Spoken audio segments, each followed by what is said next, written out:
Electric guitar nut types explained. In this video we will see the different types of nut for electric guitar and their different characteristics. This small component of the guitar is often forgotten even by the guitar manufacturers themselves, especially if it is a low-cost instrument, since the meticulous adjustments that a nut requires will raise the cost of the guitar. A large part of amateur and professional guitarists, the first thing they usually throw away from their new guitar is the nut for one nut made by hand and perfectly adjusted by a luthier. Only in high-end guitars, more attention is paid to the nut to obtain its maximum benefits, but they are usually very expensive guitars. This does not mean that we have to change the nut of our electric guitar tomorrow, but it is a matter to take into account as the first improvement of our instrument. For example, before changing pickups, it doesn't hurt to change the nut first. If we decide to change the nut due to a break or to change the material it is made from, we have to check the measurements very well, and the most efficient and safest thing to do would be to buy two identical nuts. We sanded the lower part of one nut, and after checking that no open strings buzz, we sanded the other nut a little more to try to optimize the fit. After checking that there are no buzz, we can adjust the former nut a bit more. If one of the nuts finally causes some kind of buzz by playing the open strings, we will already know that the nut that remains alive has the perfect setting. This would be in the event that the nut to be changed had a flat bottom. If the bottom of the nut had an arched shape, something very common in Fender models, things get quite complicated. In this case, it would be better to buy a nut with the same curvature and reset the grooves to optimize its fit if necessary. Another issue would be to remove the nut installed as standard without dramatic consequences. There are some that do not offer much resistance, but others, on the other hand, are conscientiously attached, and their removal would be somewhat difficult, even for a professional. Although a luthier has the necessary tools for these high-risk issues. In any case, if you make the decision to remove it yourself, I will tell you that at least you will have to pass a cutter around the nut to cut the varnish that may have stuck to it. This way the varnish will not jump when removing this component from the guitar. In any case, there are also nuts designed so that the height of the strings can be modified, such as the ABM 6210 Webster model. But as we already know, before making a purchase we must review the measurements.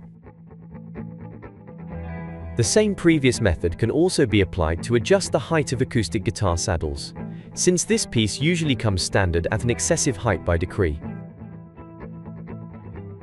I do not recommend the creation of a nut entirely by the inexperienced, since a luthier has the necessary tools and experience for its adjustment and perfect settlement on the neck. If the nut does not have maximum contact with it, it will not adequately transfer the vibrations of the strings.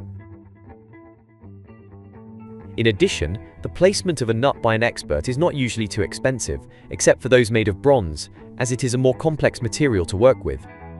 But they offer an excellent result in terms of tone, durability, and finish.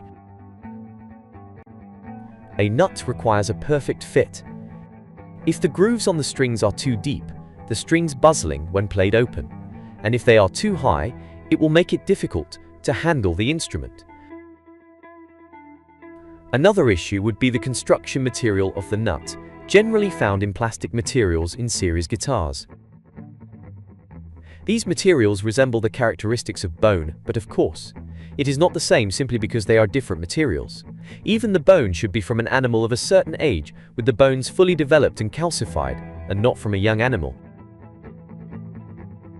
Many think that this is not so important, because the nut would only affect the notes when we play them open, but that is not true, since the nut influences the total sound of the instrument by absorbing the vibrations of the strings at all times and transmitting them to the neck.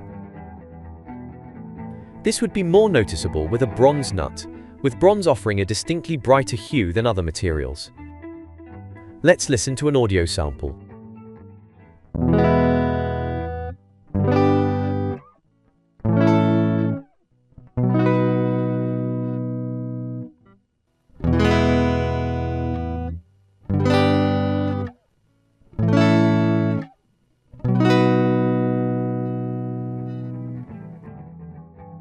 We can also find electric guitar nuts made of synthetic materials, specially designed for the sliding of the strings through the grooves of the nut, such as graphite or graphtech.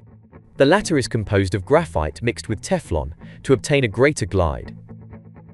This nut in the image is black due to its manufacturing materials, but they can also be obtained in the same material in white. This is very useful when it comes to maintaining the tuning of the instrument after performing a bend, and for the use of semi-floating bridges.